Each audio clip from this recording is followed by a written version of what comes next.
and blessed unity with the L-O-V-E.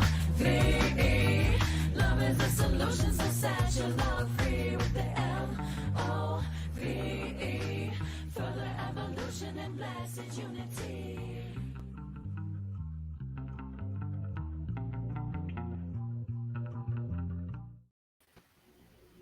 Good morning, self-love family. We are back live streaming to you right now. Thank you for the opportunity weekly to do this show. We are so grateful for our steady viewers.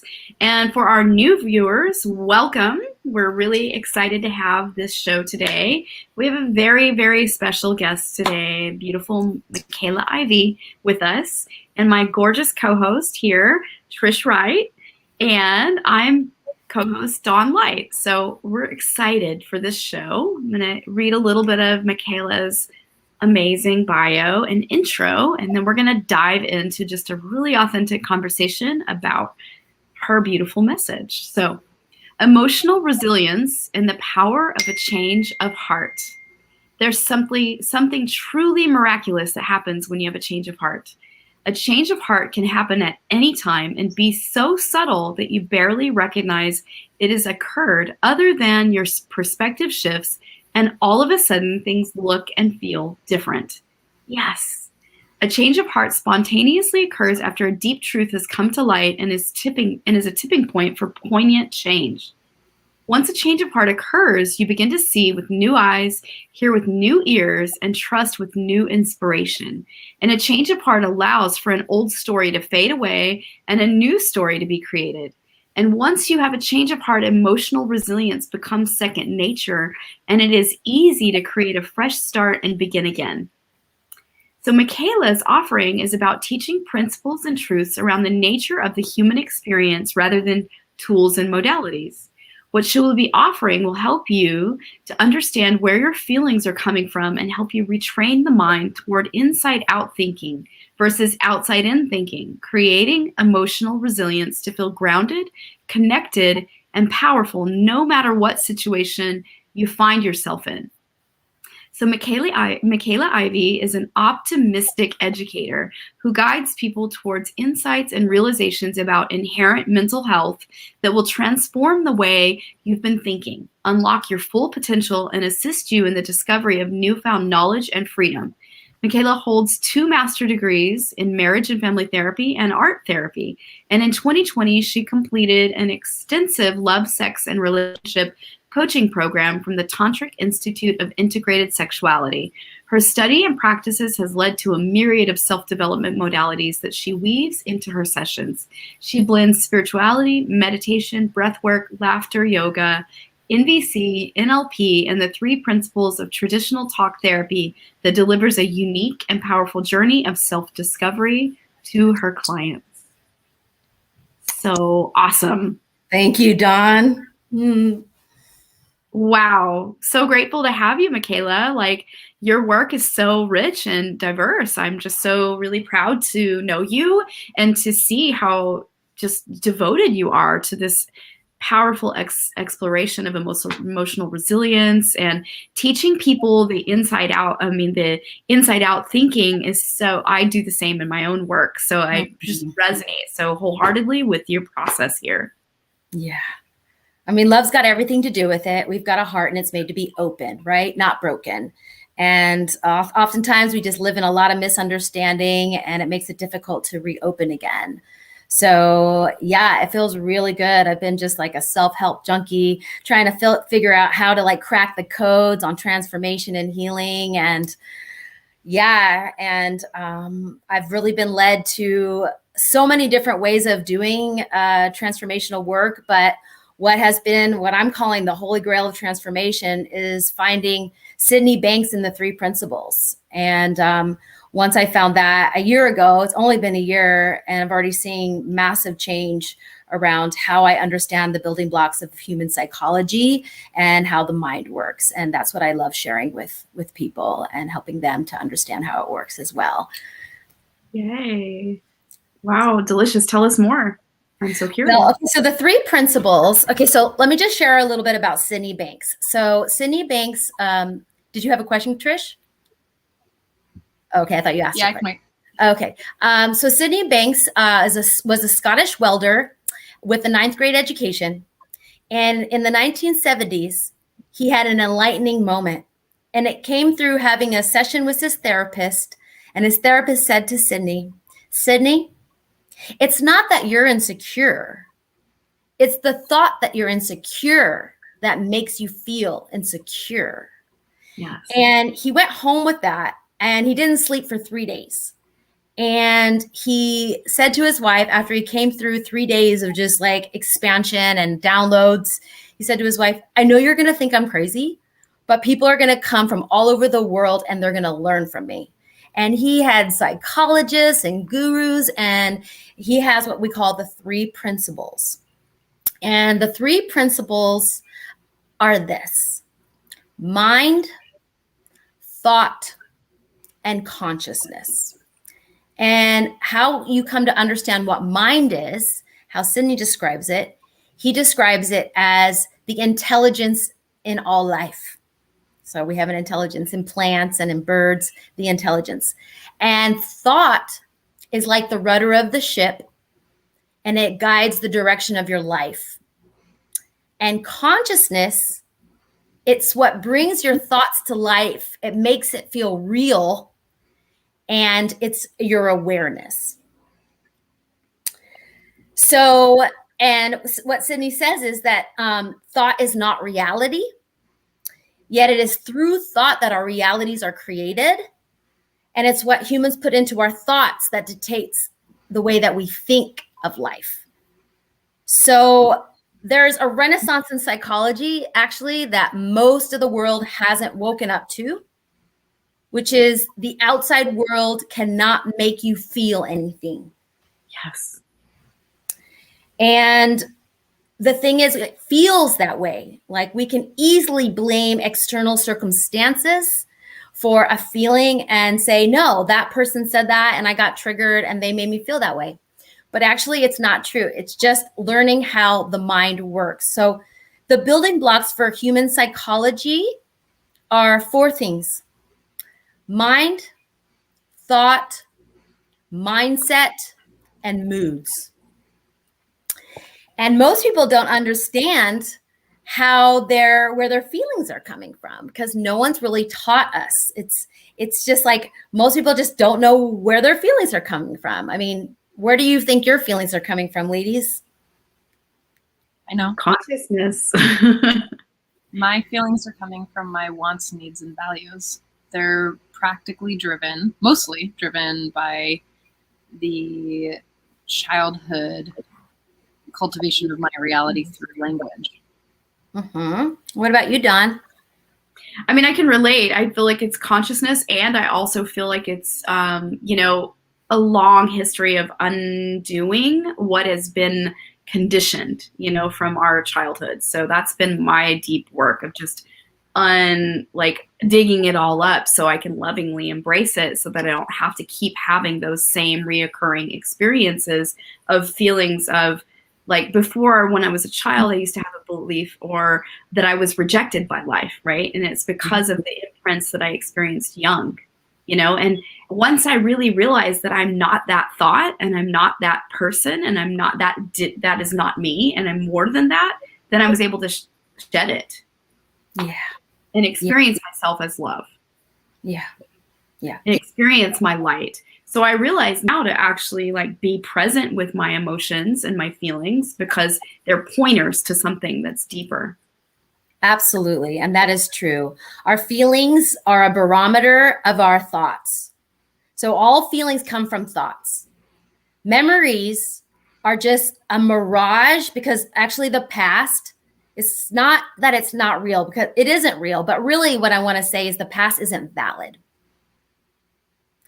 Because in order to recall a memory from the past, we have to create a new synaptic pathway to recall it. And a thought is just almost like a shadow projection onto your mind. And your senses, your consciousness makes that feel like it's real. And that's why a lot of people have a lot of post-traumatic stress disorder, because they believe the thoughts in their mind. They believe that that memory and that thought is real. And what happens is they go into miscreation in their mind and going into contaminated thinking of the mind around that thought, right? So people can spin in a circle in their mind and their thought around a memory and hold on to it and keep thinking about it and keep thinking about it. The thing about when you think about something from the past, your physiology will take it on. So you'll have a physical response, which is the feeling state. And the feeling state is just a barometer to let you know what you're thinking and where your thoughts are in any given moment, and how contaminated or not contaminated your thoughts are. And so I say contaminated because it's not good or bad. I don't want to put labels on any of these things. It just means that you're in a low mood. And because when I was talking about the building blocks for the human psychology, moods are like the weather. And we as humans all have different weather systems. But for me, and for a lot of this teaching, it's that human beings have an innate state is well-being. Like who we are, who we're meant to be is good feelings and have a sense of well-being. That's who we are innately. It's just when our thoughts spiral into contaminated thinking and we let a low mood dictate our belief structure and our mindset, that creates a way of seeing the world that makes it challenging to have resiliency, right? And emotional resiliency is simply your capacity to bounce back. Well, we really don't go back, to come forward into a state of psychological well-being and healthy thinking and good feelings, no matter what stressful outside thinking situation has happened. How do we come back into healthy thinking, and allow our mood to lift so that we can have the wisdom to know what to do next? Because in a low mood, you tend to be negative, pessimistic. You go into old habit patterns. Everything becomes circular. There's a desire to have like quick change. Change needs to happen right now. Like something's wrong, okay? Because we know something's wrong because we can feel it. It's like, I'm feeling anxious. I have anxiety, which is literally like this universal intelligence letting us know, just like a car on a dash will have lights that blink and tell you you're hot, your car's hot, you're going too fast, hey, slow down. Our body is just like that. Our body gives us feedback, and there's no failure, only feedback to let us know where our thoughts are in any given moment. No failure, only feedback. I love that. Yeah, that's an NLP term, and it's true. There's only feedback, no failure. We're not failing. There's always a moment to have a change of heart, to see things in a new perspective. I use this with my clients. Let's have a new frame of mind around this. How about we look at it from another angle? Because we can always look through a new lens and have a new perspective. And that's how change happens. Change is miraculous. The thing is, it relieves distress. It happens, you barely know it's happened.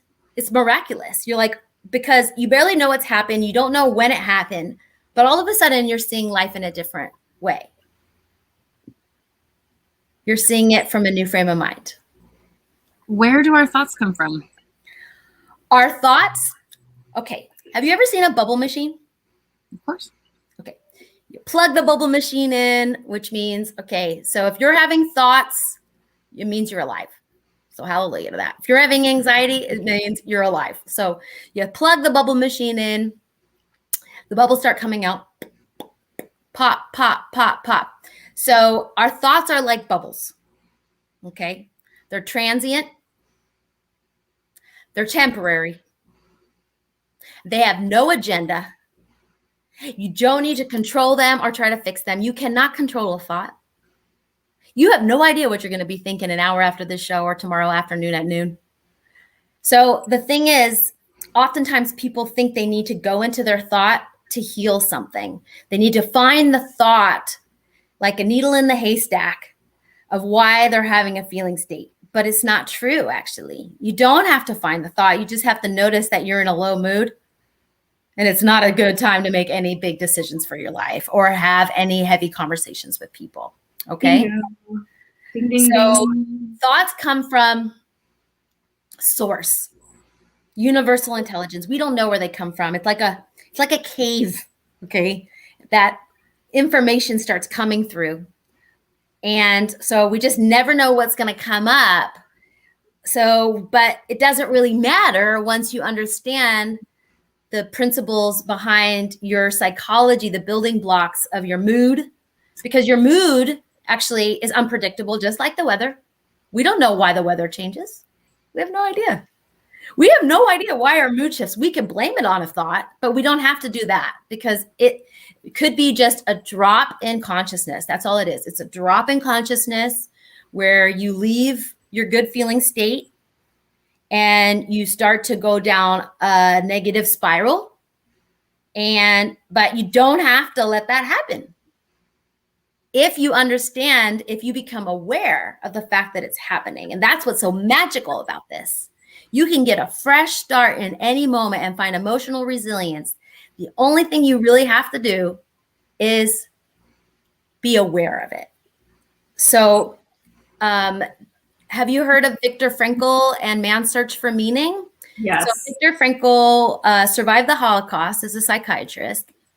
And he said, between stimulus and response is the power of choice. Yes. And we as humans have the power to choose. And in fact, I feel like reading this card that I picked out for our call today, because I feel like this is very appropriate. It says, destiny is no matter of change. It is a matter of choice. It is not a thing to be waited for. It is a thing to be achieved. William Jennings Bryan. So it's our destiny and our destiny to awaken to our fullest potential. How do we do that? There's a part of us, this free will, to make a choice for our lives in any given moment, to choose to take a space between thought, feeling, and behavior. And that's how it goes, right? Because if you want to target a behavior, you got to go to the thought first. You can't, if by targeting a behavior before you've gone to the thought, it's trying to get a dog's tail to wag before the dog. It doesn't work like that. But oftentimes people try to just go straight to the behavior. But it's a thought that created that. I've always been under the impression that thoughts were created by our what's the word I'm looking for right now? It's really like constructed based on familial languaging as well as, you know, the culture that we live in. So I grew up in Montana. I have a very specific like language pattern. I call it I speak country. I do speak country. And also the way that I was socialized.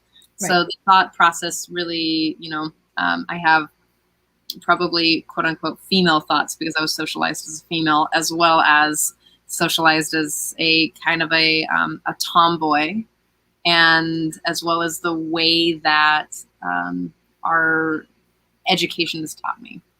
And then choosing to hang out with the community that I hang out with, right? So the thoughts around sort of like the spiritual community has a very specific thought process mindset, right? And a certain language. So when I hang out with Dawn, I pick up her language and kind of like osmosis her thoughts into my being. And the way that comes up, like how I've always understood it, is that the way that my thoughts, if the self-empathy tool, have you heard of this? Love Coach Academy, like Love Coach Academy has this really amazing tool that helps you walk through why you're behaving and thinking the way you're thinking. Those pieces is, and it really is to boil down a a clear tool of how to give yourself self-empathy, because from the place of non-judgment is a place of growth. And so it'd be like, thoughts are being directly correlated to your feelings being directly correlated to your wants and needs. Like, people are behaving to get their needs met on a very animal level. My question is about how, when people have had severe PTSD and have had they're living in poverty. They've they actually live in like a ghetto, and they have like $3 for a family of 5 for each dinner. Like, without sort of kind of bypassing it or blanketing their experience, how can we take the emotional resilience and the idea of, it's our thoughts that create suffering? How can we shift that, really like be able to hold them in their experience and validate that experience, as well as and to give them the tools? Because Yes.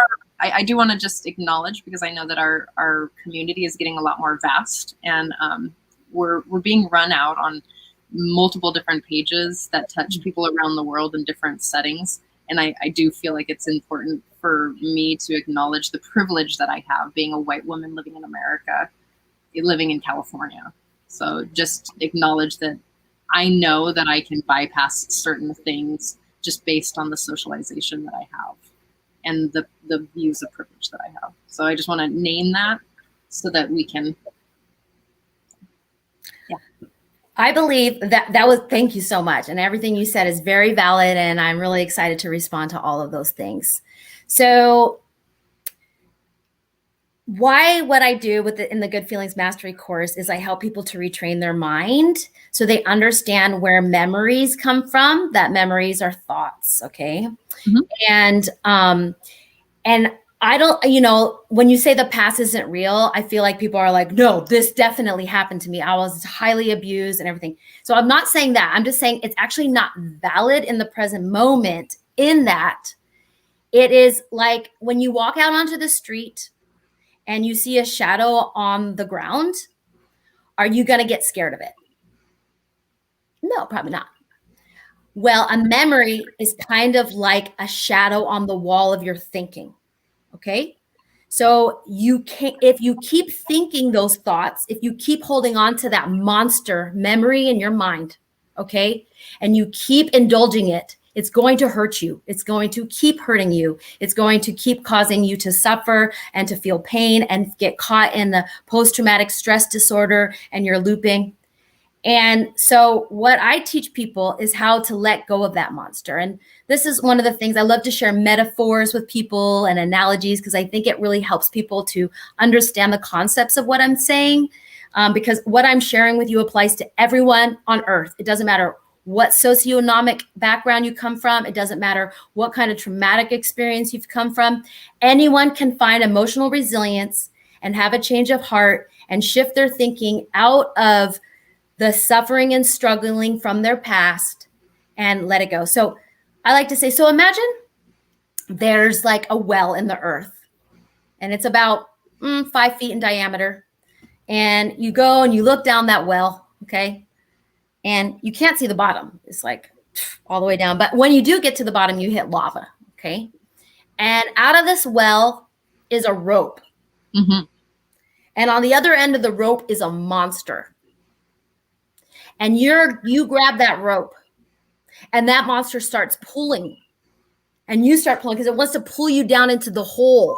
It wants to pull you down into the lava, it wants to pull you down, and you're pulling and yanking, getting scared and getting frightened and getting angry and frustrated. And then all of a sudden you have an insight and realization, which is a change of heart. And all of a sudden you decide, hey, just let go of the rope. Hey, just let go of the thought. And it is not a spiritual bypass to drop thoughts that come from a low mood. It's actually what children do. We all have done this as kids. If you can go back to being a kid and like somebody bothered you on the playground and you're like, or whatever your story is, something happened to you. We did this as children. We would just redirect our thought and start doing something else, thinking about something new and move on. Okay. We didn't dwell. But the way psychology has been, in my opinion, moving backwards. Okay. Because people have become really good at analyzing their problems. But analyzing your problems only makes you really come to understand your problems really well. It doesn't actually solve the problem. Okay. And that's why I don't do therapy anymore, because I believe talking about your problems, and problems for me, as David Keyes, one of my teachers, would say, problems are just a manifestation of misunderstanding. So things happen to us in our life and we misunderstand things a lot. So because of the way the mind works. So the way the mind works is that it distorts, deletes, and generalizes. And this is why I say the past isn't valid necessarily, because of the way the mind works. And this goes for all humans. It doesn't matter, again, what your experience has been. This is just how it works. So when you realize that you have a distorted perception of the past based on a low mood at that time and a misunderstanding that's happened, or someone did something really awful to you, you don't have to hold on to it. You don't have to continue to regurgitate in a nested loop of miscreation in your mind, because a memory is just a regurgitation of a thought projected onto the screen of your mind. But most people don't realize it's like the eyes are not a camera. We think they're a camera, but it's more of a projector. Yes. And if people realize that they can take themselves out of the movie and the projection of their mind at any time by just dropping the thought, just don't think about it anymore. Do you have to think about the abuse you got from your father? Do you have to keep thinking about the fact that he hit you over and over again? Who is it hurting? It's hurting the person that's thinking the thought. And I do feel like how I help people with these type of specific things is it's really hunting out the misidentification. And when you can identify what the deep misidentification is around the curriculum that took place, then the person can actually feel and process the unresolved material in the consciousness that keeps surfacing and keep creating the thoughts to begin with, because it's unresolved material in the consciousness that's creating it. And so it's really to meet it and to dissolve it. The whole point is to use your loving essence and your awareness to really be present with what is going on and notice I'm in my now moment, and I don't have to keep flooding myself with the past. I can really identify what is the deep held misidentification around what occurred in my life, so that I can stop creating the same thought forms, the same patterns, and the same way of projecting onto others a reality that's false, that keeps playing out the same pattern. Yeah, absolutely. I like what you were saying about the past. I can't bring myself to say the past isn't valid, just because it breaks my brain. But when I hear it, what I think of is that our memories, like every time we recall them, are distorted in the place of the last feeling that we had with them. So it literally shifts. Like I could think of, I'll just give you one, and our viewers one. I remember a snapshot of one of my earliest memories is my mom and I picking blueberries. Mm-hmm. I don't know if it's correct, but I have a snapshot of it. And I remember it in the same state that I was the last time I remembered it. So if I'm pissed and I'm like, oh my God, I'm going to remember this memory. Who knows? It's random in here. Not really. It has some pattern to it. And I remember when I'm pissed, the next time I remember it, it won't be as bright or as like, but if I remember it and feel the joy of it, then I can create those feelings, right? So what I love about is that we are creating our feelings based on the last time we remembered it. One of a sexual trauma that I experienced, it was really upsetting, and it took my body a long time to move from that fear place.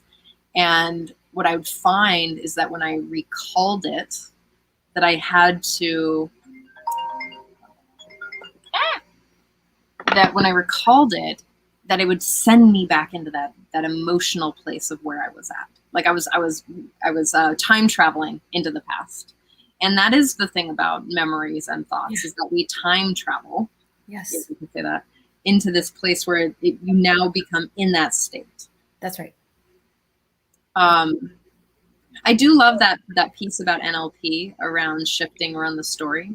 Like I love, it's good. This is great. And what happens is you start to shift around a story when you have a change of heart around something and decide to have more compassion and understanding and goodwill towards yourself, your experiences, and everyone and everything that happened to you. And when your mood lifts, you're able to have that deep wisdom, to have that place of being able to be compassionate for it. If you're stuck in a low mood, it's really hard to find that capacity to say, wow, like this thing happened to me, because I too was raped. And also I had, when it came, the memory flooded in when it did happen, I also felt it like happening in the moment. I was puking, and it had been like years earlier that I had buried this memory from myself. But when the memory actually came through, I actually felt it physically on a physiological state. And that's what's, I don't want to say dangerous, but yeah, the memories can be kind of dangerous to you. But you have to realize that thoughts are mirages and memories are a mirage. Even though they happened to us in the past, they aren't happening in the present. It's just your thought about them that makes you feel like it's happening and makes it more challenging to let it go, because the feeling's there. But when you come to understand how your human experience works, and this is the thing, that's why I do 7 sessions, because it's incremental. You start to understand this incrementally. Like I'm dropping this on you right now.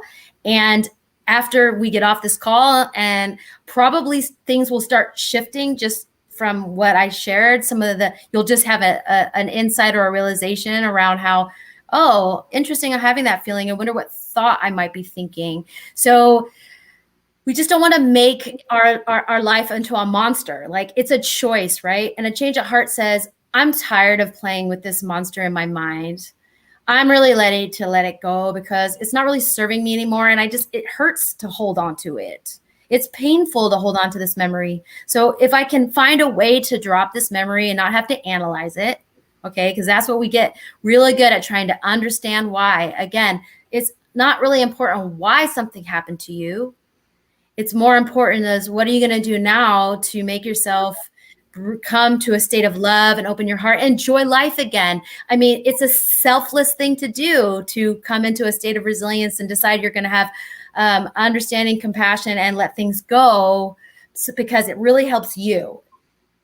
I mean, in a sense, it helps other people, but really it helps you. It's actually selfish to be compassionate, because you're like, I'm going to take care of my emotional well-being, and I'm not going to keep re-traumatizing myself and going into that memory over and over and over again, and being in a nested loop with it, because it hurts. It literally hurts. So I just was decided with the guy, when I recalled when I was raped, I went back into my mind's eye. I cut the cord between me and the guy. I was like, you have no right to do this, but you're no longer going to haunt me anymore. And you're not going to block me from finding love again, and trusting men, and trusting my experience. And I literally, through my thought process, chucked that one out the door and decided to compost that relationship and turn it into my fertile wiser. Because, every moment is an opportunity to grow, to change. And I believe everything happens to us to make us into better people. and all these traumatic things that have happened to us and everyone are tools for us to be empathic, compassionate for other people's journey of discovering into their health and their wellness and their well-being. And I just believe well-being is our natural state, and that we all deserve to come into that state. And once we learn how our human experience works, that you don't have to have a special intelligence. You don't have to come from a certain background, a certain economic background. It doesn't matter.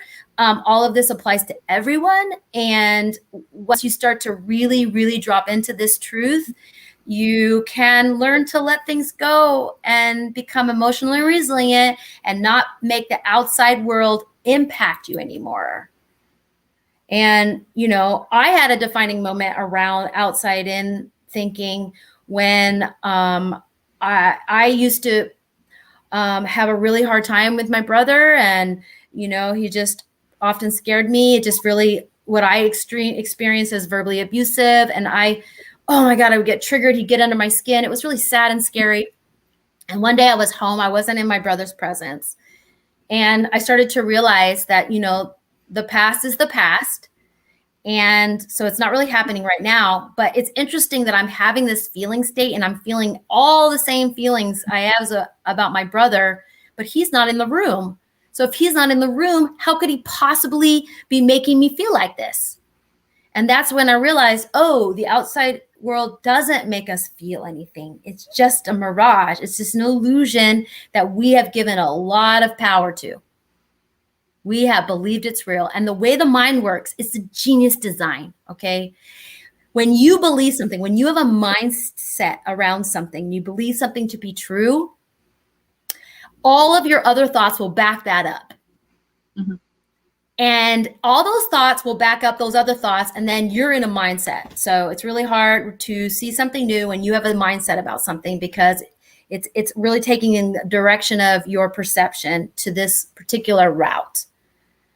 So what's exciting is that we can always see something in a new way, right? There's always another way of seeing something. There's always that fork in the road where we can choose to keep thinking the same thoughts, or we can choose to say, you know what, I'm going to try something new. I'm going to have a change of heart around this. I'm going to see if I can see this from another angle, in a place where I can have understanding and I could be more positivity and understanding, and have affinity for myself and for other people, so that we can see the big picture. Because I think all of us want to be happy. Okay. Mm-hmm. I think that's just like, basically we all just want to be happy. And sometimes we get caught in the story, and we focus on how people have disappointed us and negativity. That's really a low mood kind of consciousness. But when we can come from a higher mood and realize that we don't need to focus on our dissatisfaction all the time, because when we do that, we start having dissatisfied thoughts, and then we communicate that dissatisfied thoughts to others. And then you know what happens? People become insecure. Okay. And we only, all of this low mood is just from a place of insecurity. And when we're sharing from a place of insecurity to another person, they can get reactionary and respond from a place of insecurity and tend to be pessimistic and negative. But, you know, I don't think we came here for that. I believe all of us have a sheath and an armor around us. And our job and our role as humans is to help the other person bring that down and cast more light on their light, so they feel safe, they feel loved, they know they belong, that you can see the bigger picture. And when you can see the bigger picture and really understand, rather than defend yourself and get reactionary when someone's sharing with you, you could say, you know what? Because you may totally disagree with someone, okay? But you could say, you know what? I understand why you might think that way. And you just validate them. And once you validate them, then you can actually have healthy communication. Then you can come and problem solve together. But if you are unwilling to validate someone else's human experience, and just at least say, even though I don't agree with the way you're thinking and feeling about something, I understand that this is your truth. I understand that I can understand where you're coming from, being that this is your perspective, this is your mindset, right? Because they have a mindset, and that's true for them. And we want to validate other people's truths. Of course. Like that's a healthy piece of nonviolent communication. Absolutely. Is we can't invalidating someone's experience or their truth is invalidating their humanity. Exactly. And it becomes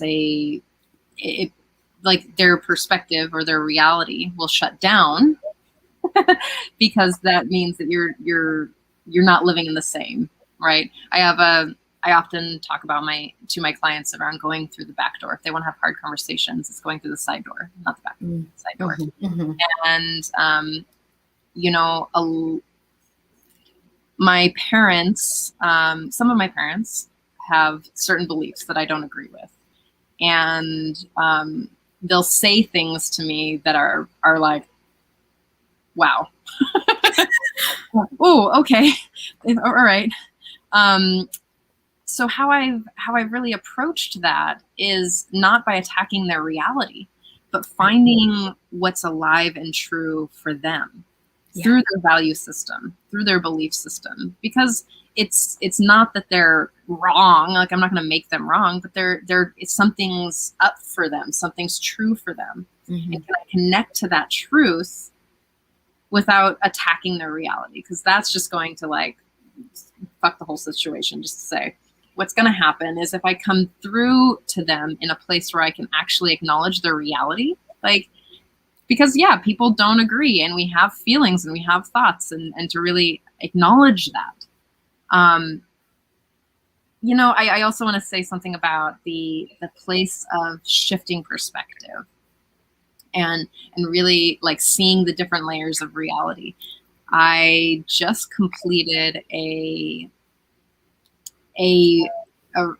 racism course that gave me a whole new perspective on, like, it's stuff that I had never seen before. And it blew my mind. It completely, like, it just shocked my system in a way, because I had never seen another like that, like that person's perspective. I never had seen I've never felt or empathized or had that experience in that way.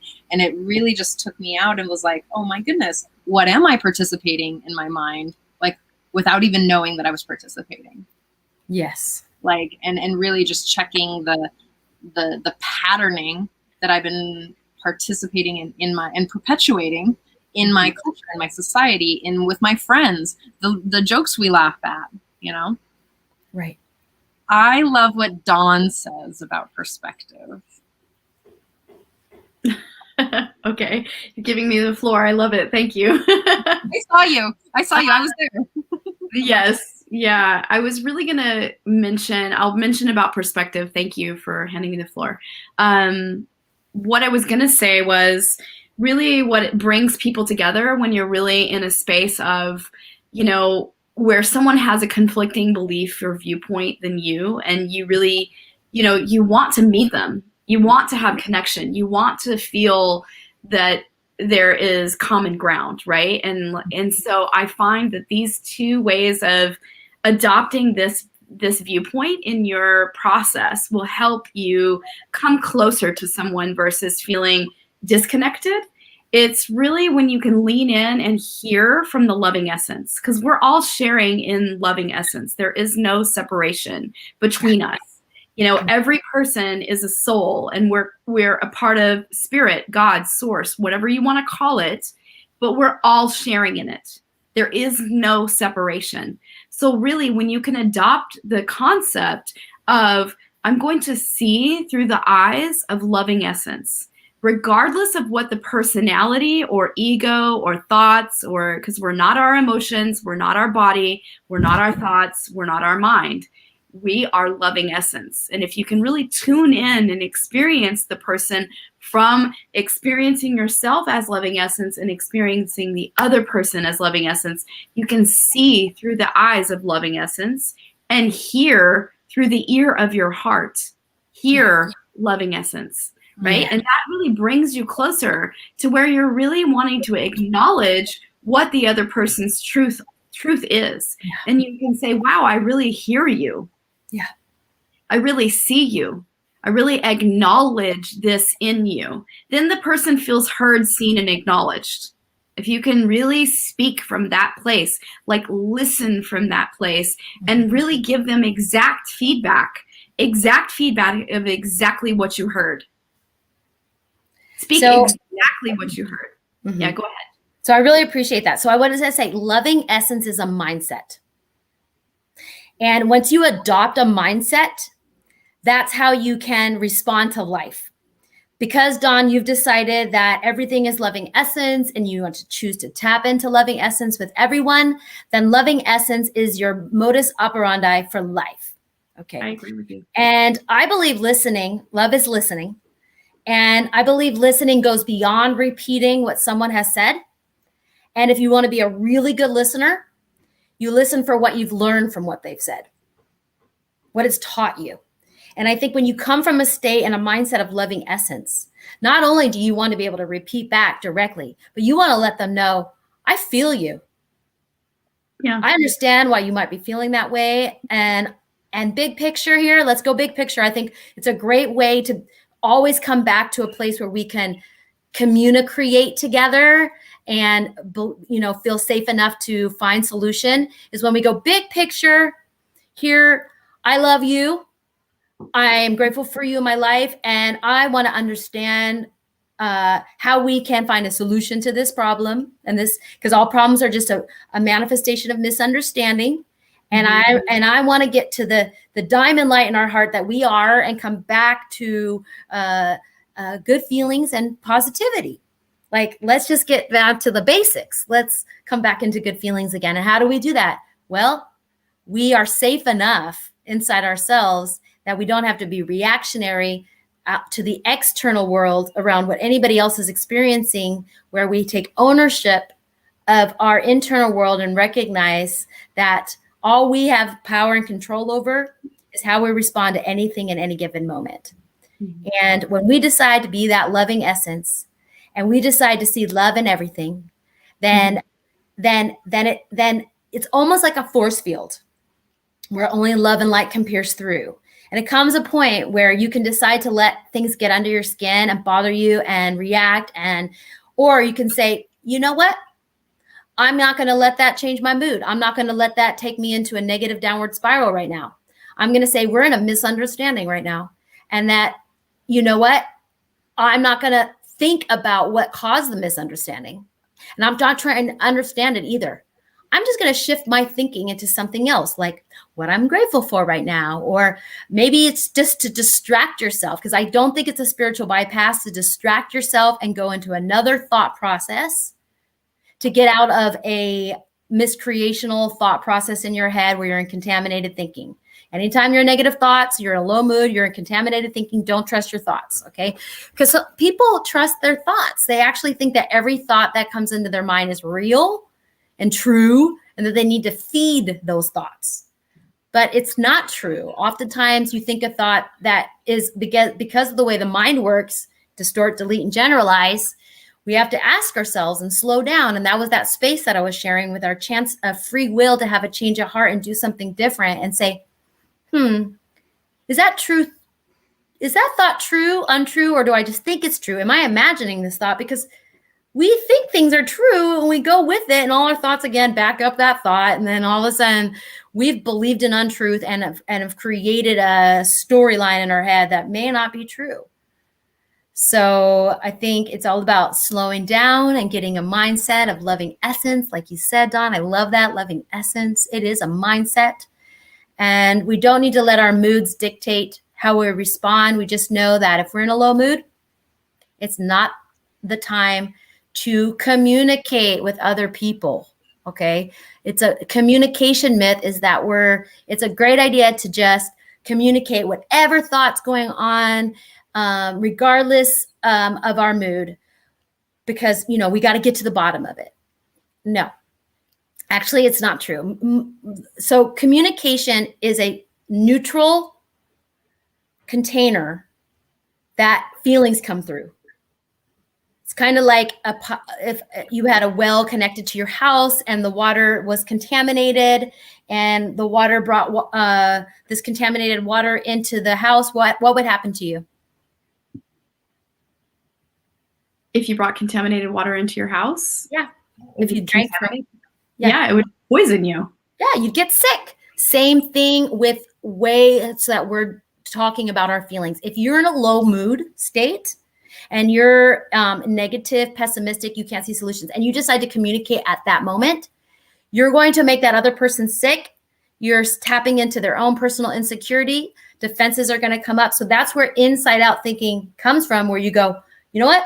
I'm in a low mood right now, and I really want to get back to you around what's going on for me, but I want to come and talk to you when my mood is lifted so that I can bring affinity, respect, understanding, positivity to our experience together. Because when you're in a low mood, all you can think about is all the negative stuff and all the problems. It's just, that's just how the mind works. I share the same perspective with my clients. I really teach my clients to, especially if they're in relationship, to really be mindful when, when one is triggered, it's an opportunity. It's an opportunity to really go within and like discover what that is. And it's also an opportunity to really like voice, hey, right now is not the time for me. I am in a low mood. I'm triggered. I need to be with myself to understand what is, and I'll come back in loving. I love you enough to not do this with you. Right. I love myself enough to not continue this. That's where patterning and really dysfunctional communication comes into play. And so that what you just said, I really want to back that up, and it's so really important to learn your emotional resilience. And that's to stand behind your emotional resilience and say, hey, I'm in a funky space right now. I need to go process. I will come back in connection with you and share from my heart what's going on with me when I'm clear about it. And so it's just giving yourself the ability to say that. It's like we're not trained in our culture to say this, you know what I mean? And the more we break this stigma that it's not okay to say this, the better off we are as humans, because we're all spiritual beings having a human experience, and we're all, learning. And it's like adopting this is my mindset. I adopt the mindset that I have a learning orientation towards life. Everything is an opportunity towards learning about myself, about my awareness, about my spiritual practice, about my relationship in nature to God, source, spirit, all that is. Every moment is an opportunity to explore that. And through every conversation, every pair of eyeballs, every person you meet, every opportunity, everything. So it's really beautiful to lean into allowing yourself to learn through, wow, everything is a learning opportunity. Then there is no fault. There is no failure. There is no wrong. We can let go of the black and white, wrong and right thinking that occurs, which creates misidentification to begin with. When we are thinking from black and white thinking, it separates people. But when you can let go and think of it from the lens of perception of, this is a learning opportunity. Wow, you get curious. What am I learning here? What is she really saying? I really feel that in my heart, bringing your feelings, your emotion, your emotional resilience into play. Like, wow, I'm a spiritual being. What am I experiencing right now? Right. Yes, I it love is. Yeah. Go ahead, Trish. Scott of Love Coach Academy, who's here listening right now, and who is like, yes. He has a couple things that I just like, a couple tools around that is like the connected timeouts, which is, it sounds a little like, I'm really upset right now. I love you, and I promise to come back. And it's kind of like that.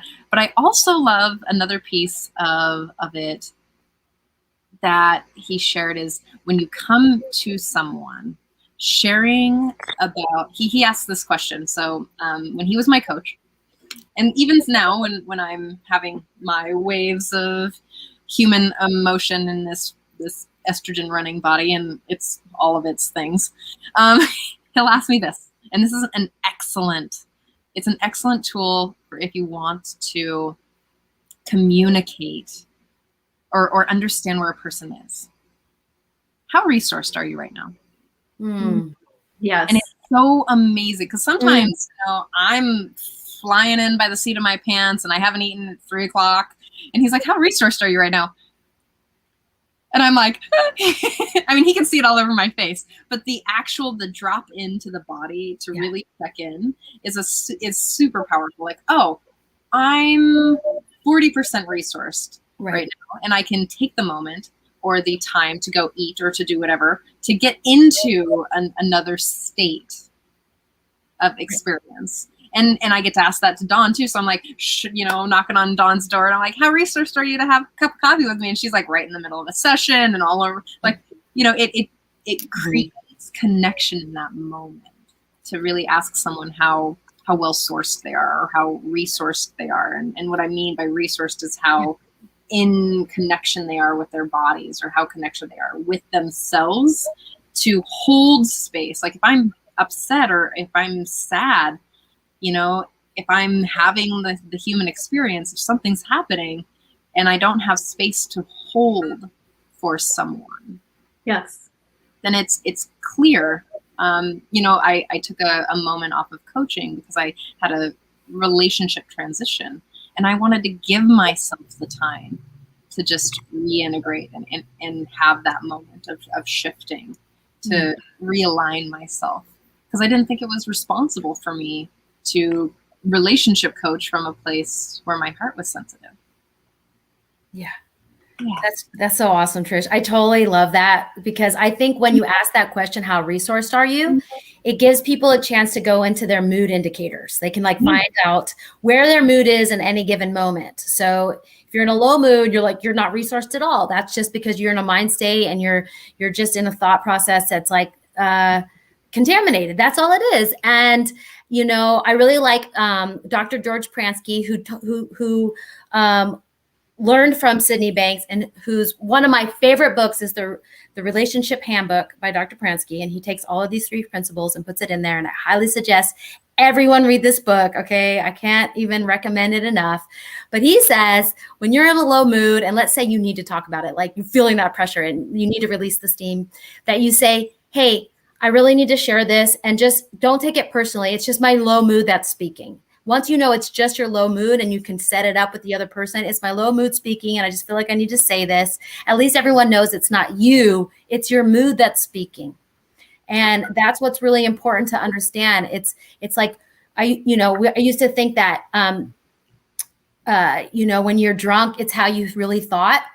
But actually when you're drunk, it's just your drunk mindset that's speaking. It's not who you are. It's just that mindset that you're in. When you're angry, it's a mindset. So it's not who you are. It's a mindset in that moment. So we can have so much compassion when anyone's in a low mood. Now we can see it. Oh, they're in a low mood. They've had a drop in consciousness. They're just not thinking clearly. Hey, let's give them some space. Let me give you some space, honey. Let's talk about this when your mood's lifted, and just trust that, the mood will lift, and that we will be guided into our own innate wisdom that we all have to solve any challenges that may arise in our life, and find emotional resilience to start over at any moment, because every moment is a chance to start over. And again, love's got everything to do it. We've got a heart. It's made to be open, not broken. And we're just opening more and more to being aware of ourselves and each other, showing compassion and understanding and goodwill. And we got this, and everyone can do it. And it's so exciting and so much fun to have a new state of mind that's healthy and optimistic. And everyone, I believe, in the whole world can tap into this, no matter what has ever happened to them. And I'm excited about that, because for me, I'm here to change lives permanently, sustainably. And that's what I'm excited to do. And because I notice how, now that I understand these building blocks for how the human experience works, I can drop things so fast now. And I had a whole change of heart around my relationship with my partner. And now we're just in good feelings together. And I know what, those negative feelings or the we're not compatible feelings did to our relationship. And it was toxic. And as soon as I had a change of heart, all of a sudden I got to see those things as refreshing differences. And I began to notice how, Yeah, it's fun and quirky. We don't have to be the same. We're here to learn from each other, just like you said. How can we learn from each other? And that's when you bring affinity back to other people. I want to learn from you. I want to be a student. I want to understand you more. And I think that's how we heal the world. That's how we heal each other. If you want to find out more about Michaelah Ivy, Michaelah Ivy's work and her awesomeness, I'm dropping it in the chat box right now. So go click on our link. Great. And anyone can get a free discovery call with me. I'm happy to do a free session and just share this stuff because I can just really change the way you've been perceiving reality in one session, I believe, even though 7 sessions is the full breaths. But yeah, it's available for everyone. And the more people know about this, the bigger and more vast it will grow. And then bam, we're living in good feelings again. Yes. Gorgeous. I just really want to acknowledge what you were saying about your shifting your partnership, and that you're able to deeply shift perspective, because I had to do the same work in my own marriage. And I really want to acknowledge you there, because it's really what relationships are made of, right? Is where we shift, where we've held deep misidentifications around what's gone on between each other. And that can renew and restore and revitalize a relationship to new heights completely. And I really acknowledge the work that you've done there, and to reestablish a beautiful, deeper, richer, soul expanded relationship. Yeah. It's so beautiful. Like, everyone deserves that, right? And you don't have to ditch your relationship because things have not worked out in the way you thought they should, right? That you can actually rework your entire relationship based on reworking what's gone on for you. That's like right. Just by working on yourself alone can change everything in a relationship, in a marriage. And I've done that. I've experienced it. Me too. Yeah. I changed the way I was viewing my partner, and I got out of dissatisfied thinking and incompatibility thoughts, because all those incompatibility thoughts would back up all that stuff. And I was pushing him away all the time, and I learned all these principles, and then I started to see that actually we don't have to be the same, and that our differences are awesome and great, and he's quirky, and it doesn't really matter. And it's not about like the amount of differences or the size of the differences that creates compatibility. Compatibility is a feeling, and incompatibility is a thought, which when you have an incompatibility thought, you have an incompatibility feeling, because that's how the mind works. So then all of a sudden everything will back up while you're incompatible. But if you're like, choose to have a new change of heart and start over, and stop looking at someone's insecurities and how they've acted out from those insecurities and their behaviors and their thoughts and all that, and like stop focusing on all the negative stuff and analyzing and picking each other apart and blowing off steam by sharing your withholds. You don't have to do that anymore. That's why I love working with couples, because I get to just really extract misunderstandings, miscommunication. Just remember, all problems are just a manifestation of misunderstandings, and then refocus on big picture. Do you want to be happy? Do you both want to be happy? Great. Yeah, you both want to be happy. We both want to, and everyone wants to be understood. And we don't all have to think alike to actually enjoy being together, because we all want to feel warm and connected to our mates. The only way we can do that is through positivity and understanding. And when you have positivity and understanding, the affinity levels are high, and then the respect is there, and then you can enjoy each other more. It's just when our thought process is low, it's hard to see clear, and we just can't help but focus on all the things that we're dissatisfied around. And it's just unnecessary. It's just an old way of being, and we get to rewrite and rewire the hardwire in our minds, in our brains, to start focusing with a new mindset and understand our moods, understand our thoughts, understand our feelings, and recognize, again, there's no failure, only feedback. So if you're getting feedback, it's okay. It's just, a universal intelligence letting you know that you're out of the lane of your thinking, and that all you need to do is see if you can find a new thought that does make you feel better. Just like that. Yeah, beautiful. Yay. I really acknowledge your work in the world, Michaelah. Thank you for sharing today. It's so beautiful. And I know that you're shifting minds and mindsets all day with people. And I'm really grateful to have witnessed you in this way and shared your message out into the world today. Thank you. Thank you for your presence and your loving. And you're, I can tell how passionate you are about this. And it's just beautiful to see.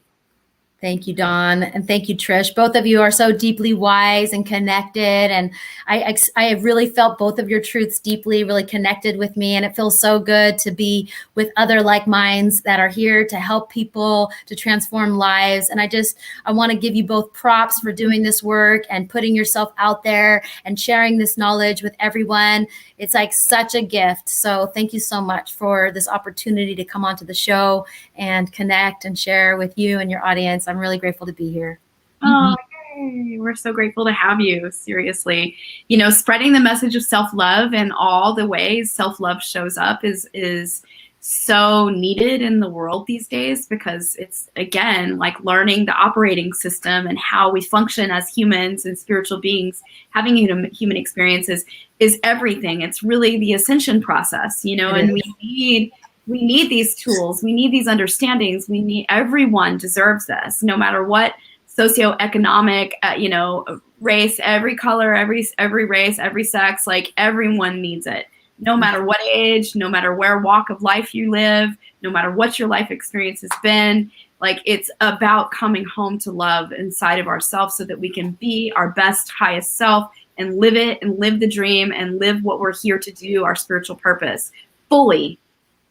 And have that ascension process on the planet, because the planet is ascending and we're stepping into a golden age, and a lot of things are shifting and changing before our eyes. So having these spiritual tools of awakening to support your awakening process as a spiritual being is everything. And so that's really why the foundation of why I chose to do this show is that's the firm belief I have in my heart around why I do the work I do with all my clients, the women especially that I work with. It's because, I chose to just really work with women right now because of the fact that the women go out and change everything in their family systems. They change the men, they change the children, they change everything. So it's like, bam, let's, anchor the women. So I'm going to speak to that a little bit. So if you have been a beautiful soul in a relationship that you've been struggling in for many years and it's felt very out of balance, and you're ready to shift that dynamic and have a role reversal and come home to the heart of love and maybe reclaim your trust and reclaim your love in your relationship, then please jump on into our Facebook group, Reclaim Your Trust for Women. And I'll be going to be going live soon. We have an amazing program that we'll be launching soon. And I'm actually going to be launching a 4-day Sovereign Queen activation coming soon in the group. So please come on in and jump in. There's so much juicy content. I'm preparing to launch very soon, and I'm just so grateful to help all women shift into this place of just deeper exploring their trust, because when we can unlock our trust for life and lay down the places where distrust has been, life gets really good on every level. So I just invite you into that frequency of letting yourself explore how good life can be, because you know what? You deserve it. Preach it, sister. You're amazing. What an angel. Both of you, total angels on this planet. So I've dropped that link into the chat box. Thank you. And again, just to reiterate what Dawn says, this show is free and can be shared out. There's something for everyone. We've had many different teachers, and there's always the right teacher for you. The right, guest will speak to your heart. And that is something that's really important to us, is sharing out the voice of the people who might, speak to your level of where you want to go. You can find our past shows on YouTube, and I'll drop that in just a second. And you can find it on the Self-Love Show, but share it out. And yeah, we're currently being shared out on 50 different pages through the Sign Network, and I really want to thank the Sign Network and John and Summer Reamer for being just epic humans. They're so amazing. And the work that they're doing, go check out their website as well, SINE, because they are really touching all levels of humanity with their compassion gains and their amazing capacity to network. I also really want to thank Love Coach Academy for running us as well, and for Scott for being an amazing muse. Thank you so much to Dawn and Michaelah, and we'll see you guys next week. Can I end on a quote? Yes. Please Better do. to light a candle than curse the darkness. Chinese proverb. Yes. Love that. And here's Thank our you. YouTube. Thanks, ladies. It's been an honor. So grateful. Me too. Thank you so much. Been such an honor to have you. Radical success on all levels. Yes. Blessings, blessings, blessings on all levels. Blessings. Have an amazing week, everyone. We love you. See you next week. Bye. Good morning.